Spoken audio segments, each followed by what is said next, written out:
오늘 본문 말씀을 보면 예수님께서 3년 동안의 공생애를 어떻게 시작하셨는가 하는 것을 알 수 있습니다. 오늘 본문 23절을 한번 다 같이 한번 읽어볼까요? 예수께서 온 갈릴리에 두루 다니사 그들의 회당에서 가르치시며 천국 복음을 전파하시며 백성 중에 모든 병과 모든 약한 것을 고치시니 그랬습니다. 그 앞부분에 보면 뭐라 그랬어요? 예수님께서 온 갈릴리에 두루 다니사 그랬어요. 참으로 놀라운 것은 우리 예수님의 그 공생애를 시작하실 때 예루살렘에서 시작하신 게 아니고 갈릴리에서 시작하셨다는 사실을 이 본문에서 알 수 있습니다. 이 갈릴리에서 예수님은 베드로와 안드레를 제자로 삼으시고 또 이어서 야고보와 요한을 제자로 부르시고 그들을 이제 택하신 것을 알 수가 있습니다. 예수님은 이 갈릴리에서 몇몇 제자들을 택하시고 온 갈릴리에 두루 다니시면서 천국 복음을 전하셨다고 말씀하고 있습니다. 예수님이 이렇게 하실 줄을 이사야 선지자는 미리 알았던 모양이에요. 이 계시를 받아가지고 그래서 이사야서 9장 1절에 보면은 요단 저편 이방의 갈릴리를 영화롭게 하셨느니라 이렇게 예언을 하고 있습니다. 이 갈릴리 지방은 일찍이 아수르 사람들 때문에 가장 천대를 받는 곳이 되었습니다. 어떻게 보면 이 지방은 어두움이 가장 극심한 곳이었고 또 백성들이 사망의 그늘 아래 앉아 있는 그런 곳이었습니다. 그러므로 이사야는 그 예언할 때 이방의 갈릴리라고 이방 나라, 이방의 갈릴리라고 그 이름이 알려질 만큼 가장 조롱받는 그런 지방이었던 것입니다. 그런데 예수님은 여기에서 먼저 천국 복음을 전하셨어요. 유명한 역사학자인 요세푸스의 기록에 의하면 이 갈릴리에는 한 200개 이상의 마을이 있었다 그래요. 그러니까 예수님은 일일이 걸어 다니시면서 마을마다 찾아다니시면서 그곳에 있는 회당에서 말씀을 가르치시고 천국 복음을 전하셨던 것입니다.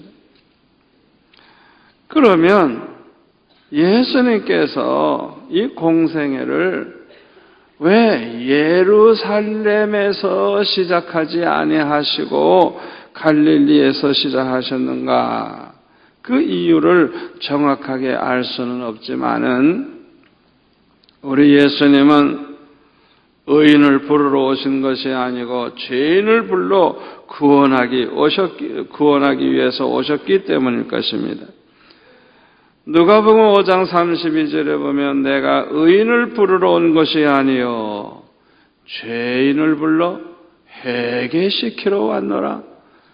아멘. 우리 예수님이 세상에서 바르게 사람, 의롭게 사는 사람, 그런 사람 찾으러 오신 게 아니래요. 죄인들을 구원하기 위해서 오셨다는 거예요. 얼마나 감사한 일이에요. 아멘. 그러니까 비교적 거룩하게 살고 성전에 있는 그런 예루살렘에서 시작하지 아니하시고 어떻게 보면 죄인이 가장 많은 갈릴리에서부터 우리 주님께서 복음을 전하기 시작하신 것입니다. 두 번째 이유는 예수님은 건강하고 부유한 사람들보다도 가난하고 병들어 있고 너무너무 불쌍한 그 사람들을 찾아다니면서 복음을 전하기를 원하셨기 때문에 우리 주님께서는 갈릴리에서부터 복음을 전하시지 않았나 그렇게 생각을 할 수가 있습니다. 그런데 오늘 본문에 보면요, 예수님께서 행하신 사역이 소개되고 있어요. 첫째로는 예수님은 온 갈릴리에 두루다니시면서 그들의 회당에서 가르치셨다 그랬어요. 다시 말하면 교육을 한 거예요. 하나님의 말씀을 가르치시는 교육을 한 거예요. 그 당시 이스라엘 땅에는 예루살렘에만 헤롯 성전이 있었고 그 외에 유대인들이 모여 살고 있는 그런 곳에는 회당이 지어져 있었습니다. 이 회당이 언제부터 생겼는지 정확하게 알 수는 없지만은 바벨론 포로 이후에 포로로 잡혀간 이후부터 있었다고 추측을 합니다. 왜냐하면 성전이 다 불타버리고 없어졌거든요. 그러니까 이스라엘 백성들은 뭐 성전을 가는 곳곳마다 지을 능력은 없고 회당을 지은 거, 회당. 그래서 회당을 짓고 그것에 모여서 기도하고 하나님께 예배하고 또 그곳에서 강연도 하고 교육도 하고 심지어는 재판도 회당에서 했다 그래요. 또 결혼식도 회당에서 했다 그래요. 그러므로 이 회당에는 항상 유대인들이 많이 모여 있었기 때문에 우리 예수님은 어느 동네에 가시든지 사람들이 제일 많이 모여있는 이 회당에 찾아다니시면서 하나님의 말씀을 가르치셨던 것입니다. 사도 바울도 그렇게 했어요. 사도 바울도 어느 지방에 가든지 꼭 회당에 찾아갔어요. 왜?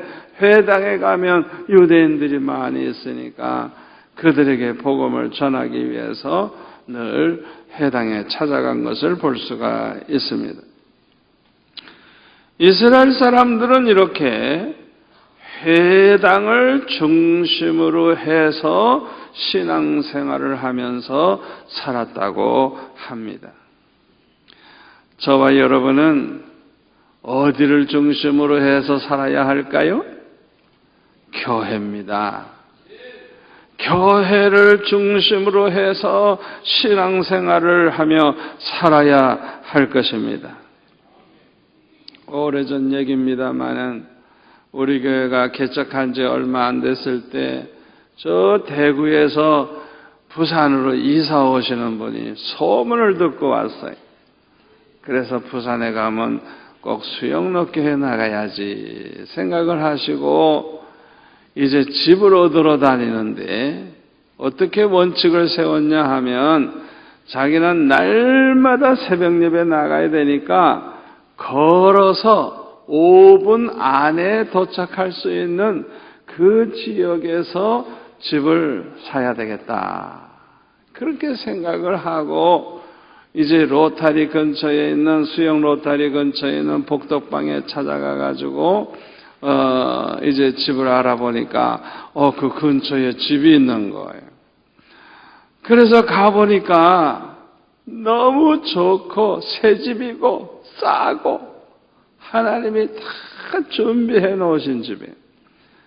그래서 가자마자 계약해버리고 그래서 그 집에서 사시면서 온 가족이 새벽마다 항상 교회에 나오면서 뭐 주일날만 나오는 게 아니고 날마다 새벽마다 나와서 하나님께 예배 드리는 것을 보았습니다.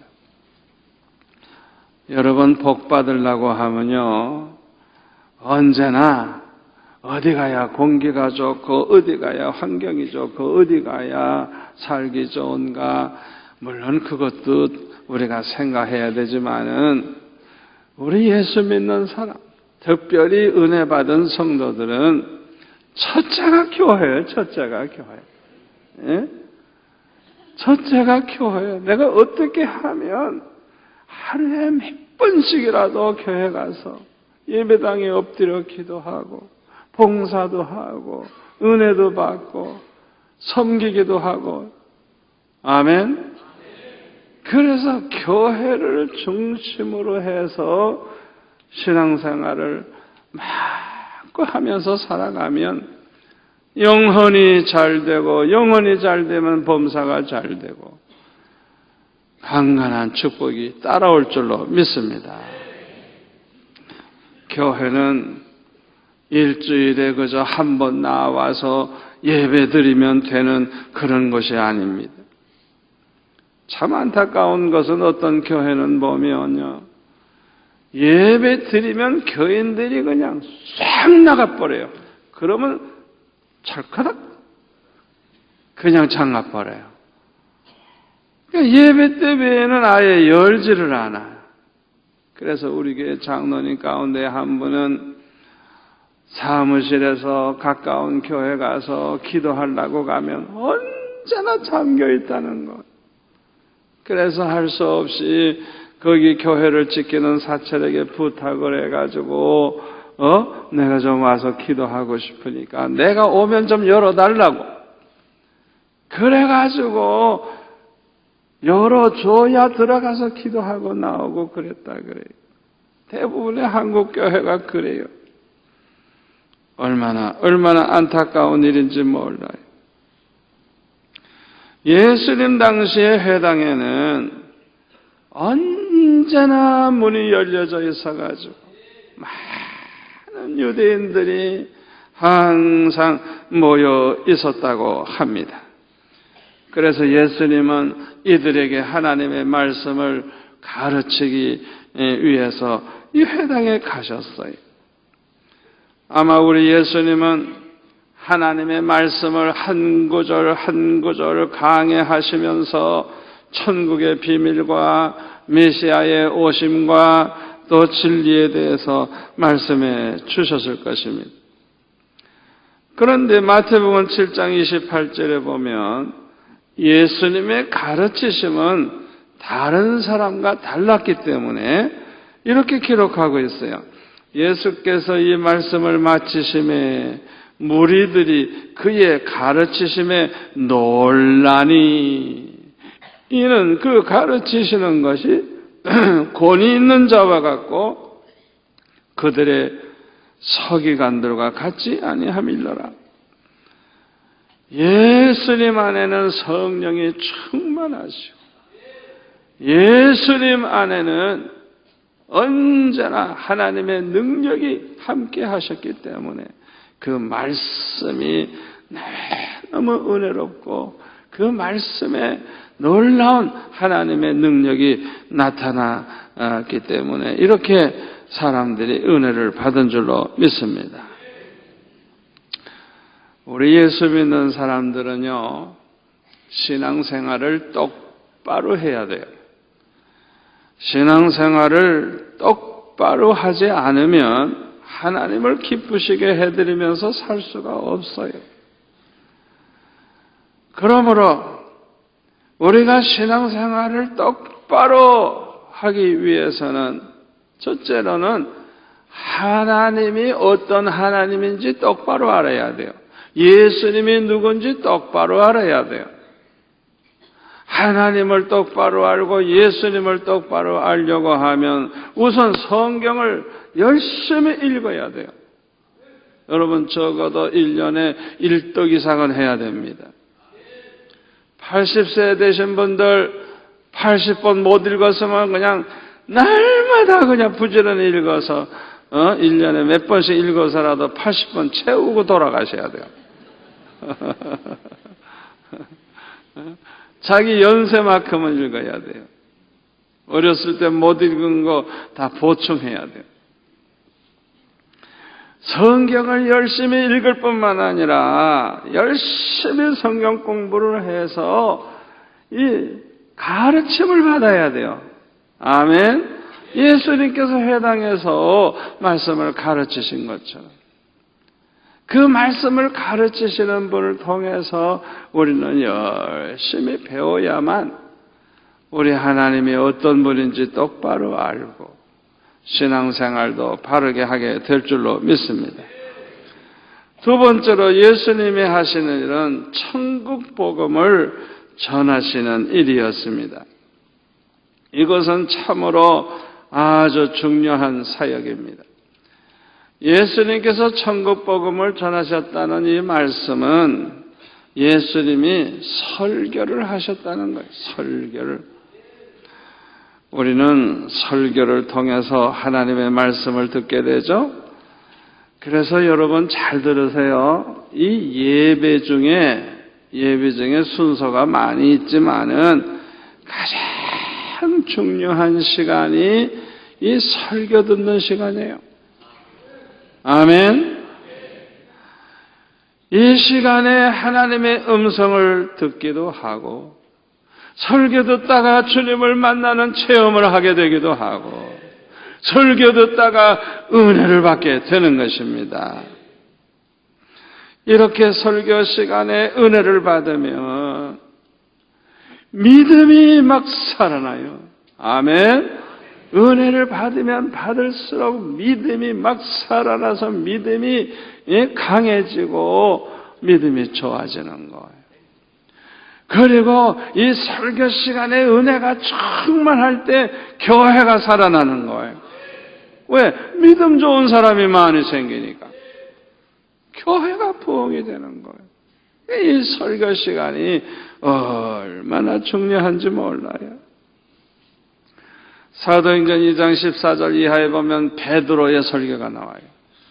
이야, 이 베드로가 성령 충만하니까 내 생각에는 초등학교도 안 다닌 것 같은데 어떻게 이렇게 성경 말씀에 박식하고 어떻게 그렇게 능력 있는 설교를 합니까?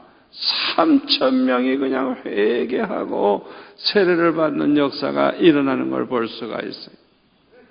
또 사도행전 7장 2절 이하에 보면 스데반의 설교가 나오는데요. 얼마나 긴지 몰라요.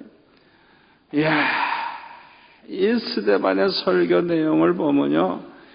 그냥 성경 말씀을 아주 꿰뚫고 있어요. 꿰뚫고 있어요. 이야, 얼마나 능력 있는 설교를 했는지 몰라요. 무디는 하나님께서 은혜를 주셔서 대부흥사가 됐는데요. 그 말씀이 얼마나 은혜롭고 능력이 있었던지 말씀 듣고 회개하고 예수 믿고 결신한 사람이 100만 명이 넘는다 그래요. 그러니까 이 말씀을 통해서 이런 역사가 일어나는 거예요. 아멘. 그렇기 때문에 이 설교 시간이 얼마나 중요한지 몰라요. 설교 시간에 태도가 좋지 못한 분들이 있어요. 설교 시간에 자꾸만 그냥 집 생각하고 사업 생각하고 애인 생각하고 설교 시간에 어떤 교회는 보면 신문만 들여다보고 앉았고 설교 시간에 그냥 설교 시작하기 전엔 괜찮아. 설교 시작하면 졸기 시작해. 여러분 이 설교 시간에 태도가 좋지 않으면 은혜 받기 참 힘듭니다. 예수 믿는 사람들은 항상 은혜를 받아야지 은혜를 받지 못하면요 믿음이 점점 약해지고요 신앙이 병들기 시작을 해요. 그 다음부터는요 신앙생활 똑바로 하지 못하니까 되는 일이 없어. 여러분 꼭 명심하세요. 예배 시간에 특별히 설교 듣는 시간에 잘못 보내면 영적으로만 병드는 게 아니에요. 심령이 고갈이 되고요. 뭘 해도 되는 일이 없어요. 되는 일이. 그렇기 때문에 우리는 이 설교 시간에 은혜 받기 위해서 먼저 설교 시작이 딱 되면 은혜를 사모하는 마음을 가져야 돼요. 아멘. 그리고 아버지 오늘 설교 말씀 중에 꼭 내가 은혜 받기 원합니다. 기도하세요. 아멘. 이 기도하면서 말씀을 들으세요. 그리고 특별히 이 시간 내게 주시는 교훈이 무엇인지, 하나님께서 저 설교자를 통해서 이제 말씀을 주실 때 나에게 꼭 필요한 어떤 교훈을 주실 텐데 그걸 좀 깨닫게 해주세요. 그걸 기도하면서 말씀을 드려야 돼요. 그리고 어떤 분은 안타까운 문제를 가지고 나온 분이 있을 거예요. 너무너무 답답하고 해결해야 될 문제가 있을 거예요. 그럴 때는 아버지, 목사님 설교 중에 하나님의 음성을 들려주세요. 해답을 주세요. 이 문제에 대한 해답을 주세요. 설교 중에 답이 나오게 해주세요.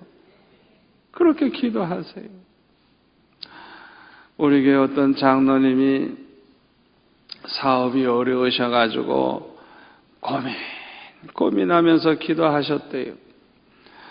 그런데 주일날 교회 나와서 이제 예배드리면서 특별히 기도하시기를 아버지 내 이 사업에 대해서 어떻게 결단을 내려야 될지 설교 중에 답을 주세요. 그렇게 기도했는데 제 설교 중에 그 답이 다 나오더래요.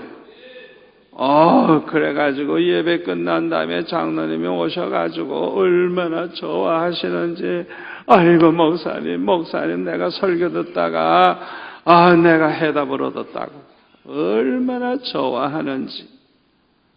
아멘. 여러분 이렇게 설교 중에 은혜를 받으면 은혜를 받는 만큼 깨달아지는 게 많아요. 그래서 수지 맞는 거예요. 깨닫지 못해가지고 평생 손해보는 사람 얼마나 많은지 몰라요. 깨닫기만 하면 쉽게 해결이 되고 깨닫기만 하면 축복의 문이 열리는데 깨닫지 못해가지고 밤낮 고생만 하는 사람이 있어요. 은혜를 받으면 은혜 받은 만큼 깨달음이 오기 때문에 언제나 은혜를 사모하시기를 바랍니다. 예수님께서 세 번째 하신 일은 백성 중에 모든 병과 모든 약한 것을 고치시는 일을 하셨어요. 다시 말하면 치유 사역을 하셨어요. 어디를 가든지 병든 사람이 있으면 다 고쳐주셨어요. 병은 아담과 하와가 선악과를 따먹은 후에 생겼어요. 병은 죽음의 시작입니다. 병이 너무너무 이제 자주 들고 병이 심하게 되면 빨리 늙어요. 제가 미국에 가서 한 번은 집회를 하는데요. 고등학교 동기동창을 만났는데요. 웬 90세쯤 된 할아버지 할머니가 나타났어요. 얼마나 늙었는지 그냥 이 생김새도 그냥 이렇게 쪼그라져서 말랐는데 그냥 주름살이 쫄쫄쫄쫄한데 그냥 한 90세쯤 돼 보여요. 저는 못 알아보겠어요. 동기동창인데. 근데 부부가 다 의사예요, 의사. 미국에 가서 의사하면 성공하는 사람 아니에요. 그런데 마음고생이 많았는지, 그렇게 병원 일 하다가 아마, 재판에 걸려서 고생을 했는지 모르지만은, 하여튼 얼마나 늙었는지 나도 모르는 사이에 야, 너 어떻게 이렇게 늙었니? 안 할 소리로 제가 했어요. 얼마나 미안한지 두고두고 미안해. 예? 자신들이 이렇게 늙은 것에 대해서 얼마나 마음이 아프겠어요. 그런데 그걸 갖다가 나도 모르는 사이에 친하니까 야, 너 어떻게 이렇게 늙었냐고 말이지. 얼마나 미안한지 몰라요. 우리 예수 믿는 사람들의 은혜 받으면요, 마음에 기쁨이 있고 행복하고 세상 걱정이 다 사라지고 늙을 새가 없어요. 아멘. 우리 예수 믿는 사람들이 예수 잘 믿는지 안 믿는지 얼굴만 봐도 알아. 얼굴이 너무 어둡고 얼굴이 그냥 고민이 가득하고 찌그러져 있으면 이거 신앙생활 잘 못하는 거예요. 우리 예수 믿는 사람은 얼굴만 봐도 저 사람 예수 믿는 사람이구나 알 수 있을 정도로 행복해야 돼요. 아멘. 행복해야 돼요.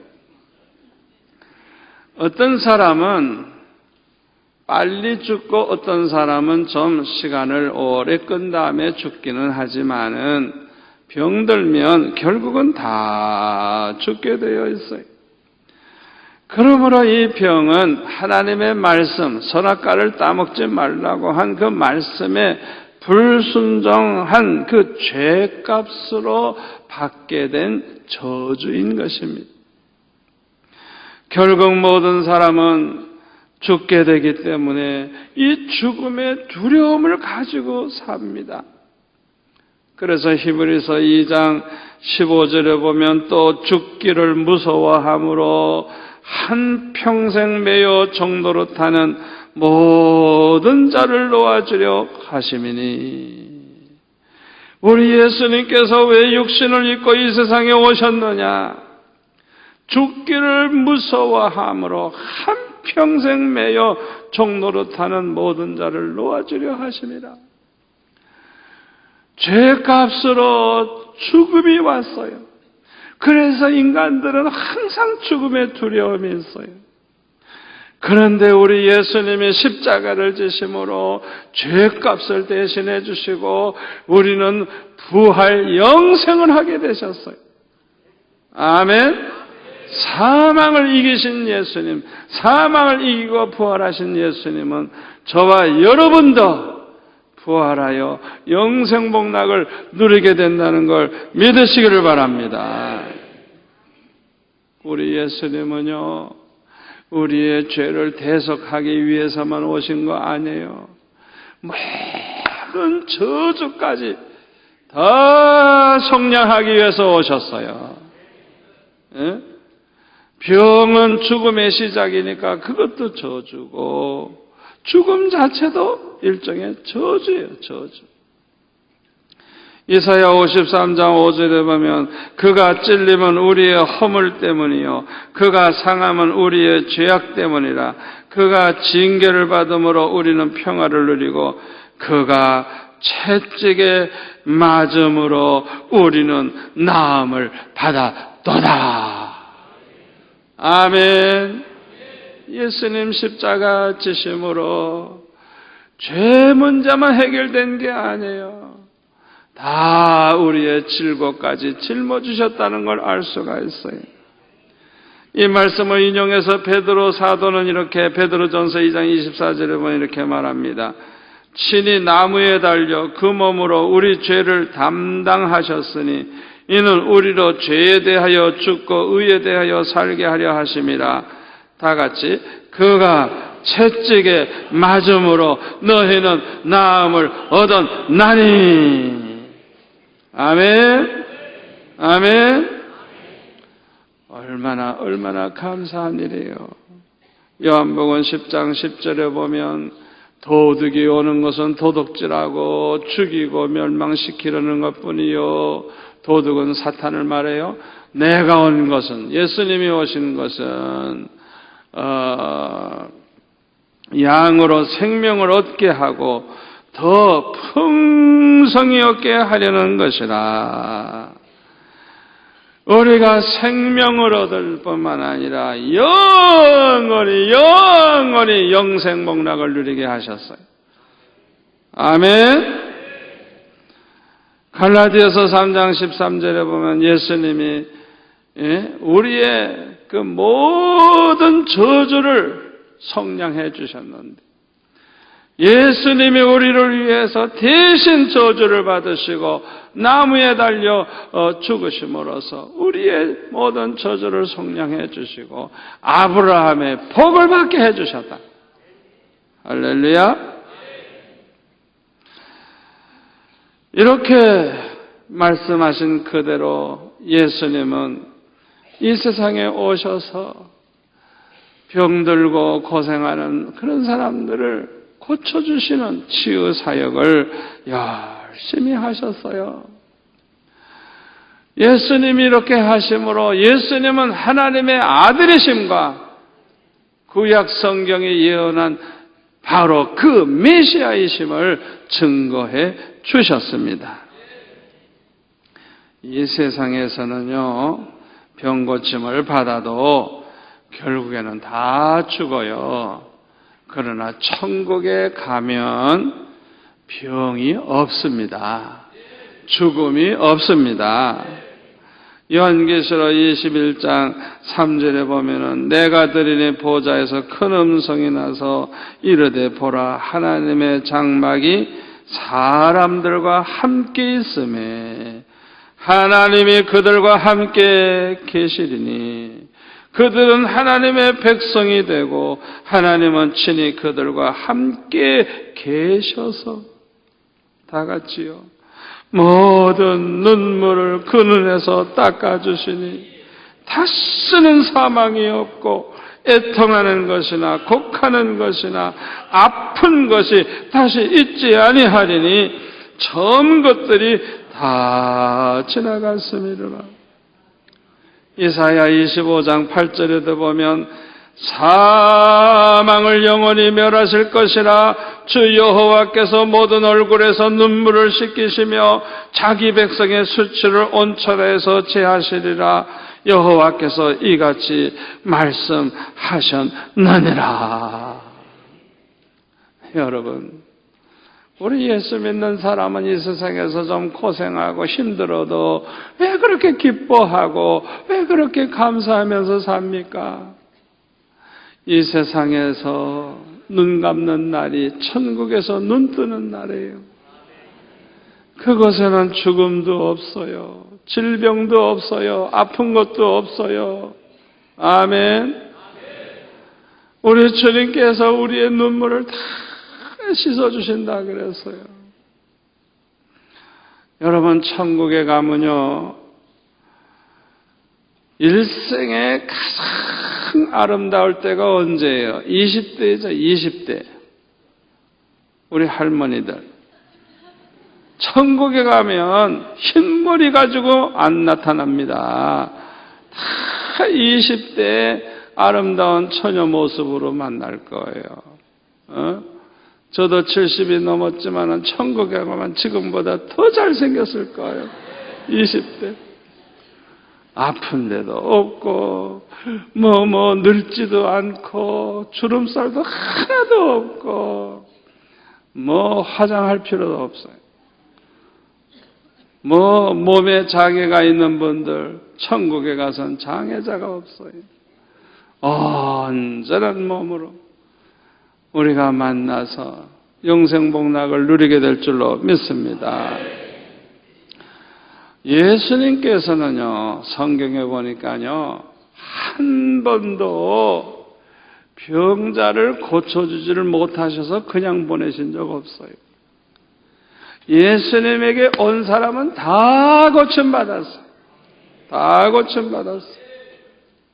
그래가지고 그 소문이 온 수리아에 퍼졌다 그랬어요. 본문 24절에 보니까 그의 소문이 온 수리아에 퍼진지라 사람들이 모든 앓는 자, 곧 각종 병에 걸려서 고통당하는 자, 귀신 들린 자, 간질하는 자, 중풍병자들을 데려오니 그들을 고치시더라. 소문이 퍼지니까요. 제 발로 걸어오는 사람도 있지만은 또 자기 가족이나 친척 중에 아픈 사람이 있으면 가서 얘기했을까? 야, 가자. 예수님한테 가기만 하면 다 낫는다. 이러고 데리고 오는 거예요. 제 발로 걸어오는 사람도 많죠. 데리고 오는 사람도 많죠. 그러니까 그냥 몇만 명씩 모이는 거예요. 그런데 예수님은요, 다 고치시더라. 할렐루야. 다 고쳐주셨다는 거예요. 얼마나 감사한 일이에요. 그런데요, 요한복음 14장 12절에 보면 깜짝 놀랄 말씀이 있어요. 내가 진실로 너에게 이르노니, 진실로 2번이나 강조했어요. 나를 믿는 자는, 예수님을 믿는 자는, 믿음이 있는 사람은 내가 하는 일을, 예수님이 하시는 일을 그도 할 것이요 또한 그보다 큰 일도 하리니 이는 내가 아버지께로 감이라. 너희가 내 이름으로 무엇을 구하든지 내가 행하리니 이는 아버지로 하여금 아들로 말미암아 영광을 받으시게 하려 함이라. 내 이름으로 무엇이든지 내게 구하면 내가 행하리라. 여러분, 이 말씀을 그대로 믿으세요. 여러분이 목사님이 아니라도, 전도사님이 아니라도 예수를 믿는 사람들은 예수님이 하시던 그 일을 그도 할 것이요 그보다 더 큰 일도 하리라. 이 말씀을 그대로 믿으시기를 바랍니다. 왜 그렇게 하게 되느냐? 우리 주님이 승천하셔서 하나님 보좌 우편에 앉아 계시기 때문에 대신 우리 성도들, 믿음의 사람들이 예수님 하시던 일을 계속 하도록 이렇게 하나님께서 예정을 하신 것입니다. 여러분, 이 말씀을 묵상을 하세요. 그래서 어떻게 하면 주님이 하시던 그 일을 나도 할까? 어떻게 하면 나는 주님보다도 더 큰 일을 좀 할까? 그런 소원을 가지시고 기도하시기를 바랍니다. 우리가 이렇게 주님 하시는 일을 하면서 살다가 보면 환난도 당하고요, 핍박도 당하고요, 우리가 이 일에 전념하다가 보면 생활이 어려울 수도 있고요. 그렇잖아요. 그렇기 때문에 많은 사람들이 용기를 못 내요. 어떤 사람은 너무 힘드니까 그만두는 사람도 있어요. 그래서 요한계시록 2장 26절에 보면 이기는 자와 끝까지 내 일을 지키는 그에게, 내 일이 뭐예요? 예수님 하시는 일. 그 일을 끝까지 지키는 그에게 만국을 다스리는 권세를 주리니 그가 철장을 가지고 그들을 다스려 질그러 깨뜨리는 것 같이 하리라. 나도 내 아버지께 받은 것이 그러하니라. 끝까지 주님 하시던 일을 지키는 사람들, 이 사람들이 장차 받을 그 영광이 얼마나 큰지 몰라요.